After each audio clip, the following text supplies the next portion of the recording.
Syria में विद्रोही गुट हयात तहरीर अल शाम यानी एचटीएस ने गृह युद्ध का बिगुल फूंक दिया है।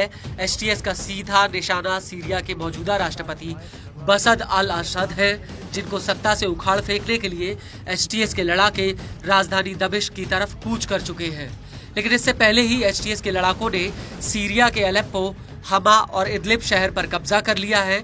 वहीं दूसरी तरफ इस जंग में अब रूस और ईरान भी कूद पड़े हैं, क्योंकि सीरिया में हिजबुल्लाह बुरी तरह से कमजोर है और असद की सेना अपने दम पर एचटीएस को हरा नहीं सकती। हालांकि ईरान ने आधिकारिक रूप से अभी तक सीरिया में अपनी सेना नहीं भेजी है, लेकिन इस सबके बीच सीरिया में छिड़े इस युद्ध के तार इजराइल से जुड़ने के आरोप लग रहे हैं और इसको लेकर ईरान के विदेश मंत्री सैयद अब्बास अरगची ने एक बहुत बड़ा दावा किया है। अरगची का कहना है कि इजराइल और अमेरिका मिलकर सीरिया को अस्थिर कर रहे हैं। आपको बता दें कि अरगची ने यह बयान तुर्की की राजधानी अंकारा में दिया है। उनका कहना है कि ईरान आतंकवाद से लड़ने के लिए सीरिया के साथ प्रतिबद्धता से खड़ा रहेगा। अरगची का आरोप है कि सीरिया में इजराइल और अमेरिका ने बड़ी ही सोच समझकर युद्ध की आग लगाई है। पहले तो दोनों लेबनान में युद्ध विराम करते हैं और इससे ठीक बाद वो सीरिया में विद्रोहियों को समर्थन देकर इस युद्ध की आग को भड़का देते हैं।